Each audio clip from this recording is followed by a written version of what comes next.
जय श्री कृष्णा। राधे राधे प्रिय भक्तों, आप सभी को आज के वीडियो में मैं कार्तिक पूर्णिमा के दिन सुनी जाने वाली पावन कथा सुनाने वाली हूँ और साथ ही बताऊंगी कार्तिक पूर्णिमा के दिन मुहूर्त शुभ क्या रहेगा, सिर्फ किस शुभ मुहूर्त में मुहूर्त पूजा करने से आपको सभी सुखों की प्राप्ति होगी। तो वीडियो को अंत तक देखिएगा। तो चलिए सबसे पहले सुन लेते हैं कथा। देखिए, सनातन हिंदू धर्म में पुराणों का महत्वपूर्ण स्थान होता है। इनके जरिए ईश्वर के स्वरूप, उनकी लीलाओं और जीवन के सिद्धांतों का वर्णन मिलता है। हिंदू धर्म में कुल 18 महापुराण हैं, जिनका संकलन महर्षि वेद व्यास जी द्वारा किया गया। सभी 18 महापुराणों में त्रिदेव ब्रह्मा और विष्णु महेश पर आधारित हैं, जो कि त्रिदेवों में प्रत्येक को 6 पुराण समर्पित हैं। बात करते हैं आज मत्स्य पुराण की।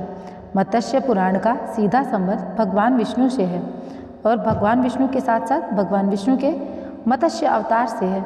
मान्यता है इस पुराण को सुनने पढ़ने से भगवान विष्णु की कृपा से कीर्ति और सुख समृद्धि एवं आयु में वृद्धि होती है। व्यक्ति के सभी पाप नष्ट होते हैं। मत्स्य पुराण में 14,000 श्लोक और 291 अध्याय हैं।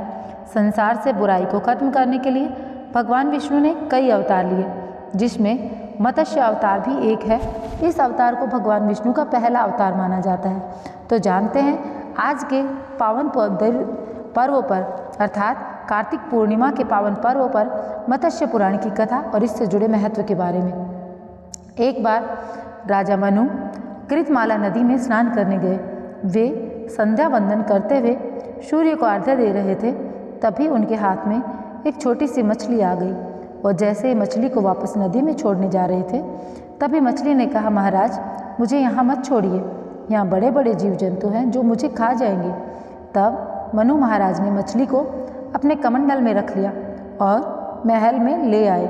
रात भर में मछली का आकार इतना अधिक बढ़ गया कि कमंडल में रहने के लिए पर्याप्त स्थान नहीं बचा। इसके बाद मनु महाराज ने मछली को एक बड़े से घड़े में रखा, लेकिन अगले दिन मछली का आकार और ज़्यादा बढ़ गया और घड़े में भी स्थान कम पड़ने लगा। तब महाराज ने तालाब में मछली को छोड़ दिया, लेकिन मछली इतनी बड़ी हो गई कि तालाब भी कम पड़ गया। अंत में मनु महाराज ने लक्ष्मी जी को मछली को गंगा जी में छोड़ दिया, जिससे वह समुद्र में चली गई। समुद्र में भी मछली का आकार निरंतर बढ़ता ही रहा। आखिरकार मनु महाराज ने कहा, प्रभु मत्स्य रूप में हमें मोहित करने वाले आप कोई साधारण शक्ति नहीं हो सकते। आप तो सर्वशक्तिमान सर्वव्यापी भगवान विष्णु ही हैं। आपने मत्स्य का यह रूप क्यों धारण किया, बताने का कष्ट करें। इस प्रकार भगवान विष्णु ने लिया था मत्स्य रूप। देखिए, तब मत्स्य रूपी भगवान विष्णु ने कहा, हे राजन, प्रलय का समय नज़दीक है। शीघ्र ही पूरी पृथ्वी जलमग्न होने वाली है। आप एक सुदृढ़ नौका बनाकर उसमें रस्सी बनाकर सवार हो जाएं और सब ऋषियों के साथ में बीज भूत औषधि आदि लेकर मेरी प्रतीक्षा करें। उस महाप्रलय में मैं ही आपके प्राणों की रक्षा करूँगा। तब उस प्रलय काल में मेरे सींग में अपनी नौका को बांधकर आप सुरक्षित ले जाना और सृष्टि की रचना करना। मनु महाराज ने कहा, भगवान यह प्रलय कब आएगा, मैं सभी जीवों की रक्षा कैसे कर सकूँगा। मत्स्य के रूप में भगवान विष्णु ने कहा, आज से लेकर 100 वर्ष तक पृथ्वी पर वर्षा नहीं होगी, जिस कारण भयंकर अकाल आएगा और इस तपे हुए अंगार की वर्षा करने वाली सूर्य की 7 किरणें जीवों का संहार करने में ग्रहण हो जाएंगी। पाताल लोक से ऊपर उठकर शंकर्षण से मुख से निकली हुई विष अग्नि और भगवान शिव के तीसरे नेत्र से निकली अग्नि, ये तीनों लोकों को भस्म करती हुई भभक उठेंगी। इस तरह सारी पृथ्वी जलकर राख का ढेर बन जाएगी। तब संवर, भीमनाथ, द्रोण, चंड, बलाहक, विद्युत पताक और शोण जैसे 7 प्रलय कारक मेघ हैं। ये सभी अग्नि केंद्रों से उत्पन्न हुए जल की घोर बारिश करके पृथ्वी को डुबो देंगे। उस समय तुम इस वेद रूपी नौका में सवार होकर समस्त जीवों, बीजों और औषधियों को लाद लेना और मेरे द्वारा प्रदान की गई रस्सी से इस नाव को मेरे सींग में बांध देना। इस समय सारा देव समूह जलकर भस्म हो जाएगा, लेकिन मेरे प्रभाव के कारण तुम सुरक्षित रह जाओगे। इस प्रलय में तुम्हारे साथ इस नौका में मैं, सोम, सूर्य, चारों लोकों सहित ब्रह्मा, पुण्यतोया, नर्मदा नदी, महर्षि मार्कंडेय, शंकर, चारों वेद, पुराण और विश्व, यही बचेंगे। भगवान मनु महाराज से कहते हैं, इस प्रलय काल में जब इस तरह से सारी पृथ्वी डूब जाएगी तब तुम्हारे द्वारा ही दोबारा से सृष्टि का आरंभ होगा और मैं वेदों का प्रवर्तन करूँगा।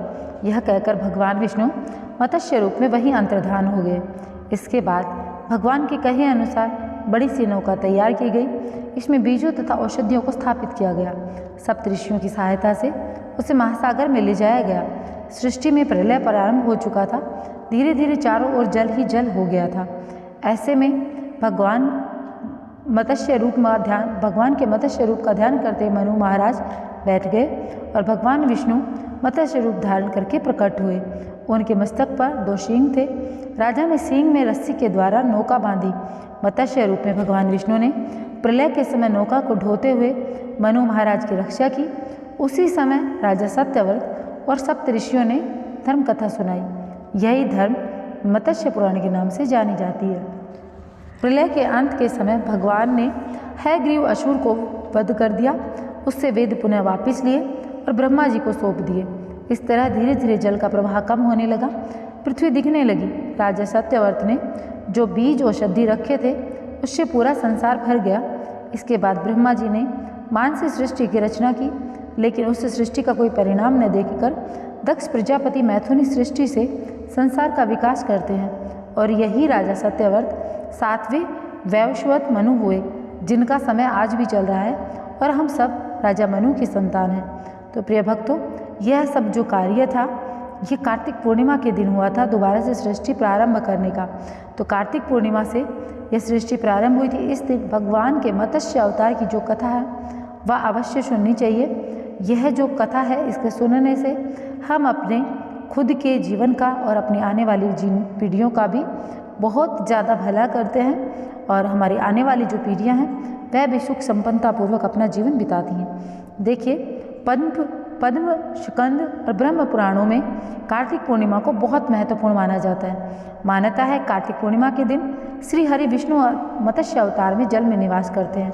ऐसे में जो लोग इस दिन गंगा स्नान करते हैं उन्हें अमृत के समान गुण मिलते हैं। इस दिन स्नान, सत्यव्रत, विष्णु और माँ लक्ष्मी जी की पूजा और दान का खास महत्व है। वैसे तो कार्तिक पूर्णिमा पर देव दिवाली मनाते हैं, लेकिन इस बार पंचांग भेद के कारण दोनों पर्व अलग अलग दिन मनाए जाएंगे।